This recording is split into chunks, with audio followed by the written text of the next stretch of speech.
বানাকান্তৰ সৰ্থেবাৰী ৰাইজৰ বুজ ল'বলৈ আজি সৰ্থেবাৰীত উপস্থিত হ'ল মন্ত্ৰী ৰঞ্জিত দাস। বিগত প্ৰায় এমাহে জলমগ্ন হৈ আছে ঐতিহাসিক সৰ্থেবাৰী বিস্তীৰ্ণ অঞ্চল।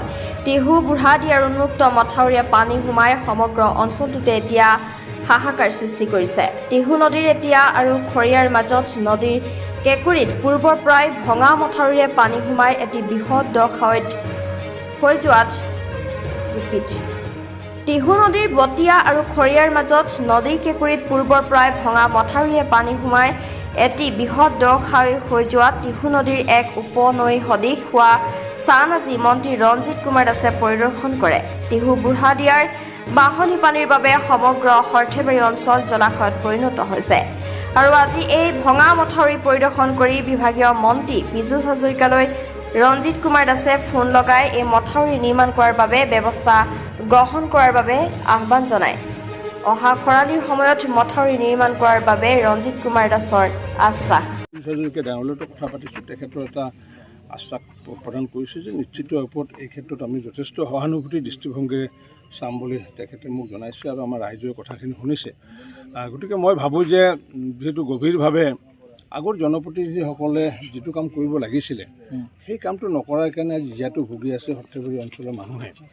আগন্তুক দিনত যিহেতু মুখ্যমন্ত্ৰী ডাঙৰীয়াই নিজে মোক পঠাইছে, গতিকে আগন্তুক দিনত নিশ্চিত ভাৱত মই এইটো কথা নকওঁ যে ছমাহৰ ভিতৰতে উদ্ধাৰ হ'ব পাৰিম, কিন্তু আজিৰ পৰা মানে আমি ষ্টাৰ্টিং পইণ্ট বুলি ভাবিছোঁ যে আজিৰ পৰা আমাৰ এইটো কামৰ কাৰণে আমি এটা মানে ষ্টেপ এটা দিয়া বুলি মই ভাবিছোঁ।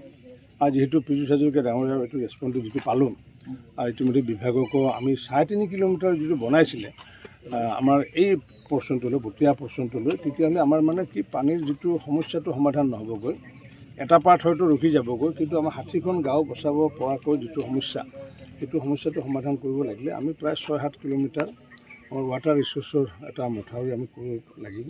আৰু মই ভাবোঁ ইয়াতে ৱাটাৰ ৰিচোৰ্চৰ মথাউৰি কৰাত প্ৰব্লেম নহ'ব, কাৰণ ৰিভাৰ বেডৰ পৰা 50 মিটাৰ কাষত যথেষ্ট মাটি আছে আৰু যদি তাত যদি পট্টাৰ মাটি আছে সেই সময়ত যদি পট্টাৰ মাটিৰ দ্বাৰা যদি মাটিটো যদি নিদিয়ে তেতিয়া আকৌ নতুন এটা সমস্যা এটা আহিব পাৰে, কিন্তু মই এইটো নাজানো। সেইটো সমস্যা নহয় চাগে, সমস্যাটো লিখি দিছে যিবিলাক মাটি পাট্টাদাৰ আছে তেওঁলোকে লিখি দিছে অসুবিধা নহয় বুলি। যদি পাট্টাদাৰবিলাকে যদি আমাক তাতে মথাউৰি বনাব দিয়ে তেতিয়াহ'লে নিশ্চিত ওপৰত এই সমস্যাটো আৰু তেওঁলোকে চাফাৰ হৈ আছে, তেওঁলোকো চাফাৰ হৈ আছে, তেওঁলোকৰ নিশ্চিত তাতে বনাই দিলে তেওঁলোকৰ কাৰণে ভাল হ'ব।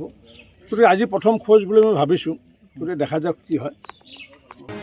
সৰ্থেবাৰীৰ পৰা জাকিৰ জামানৰ ৰিপৰ্ট, নিউজ 24 NE।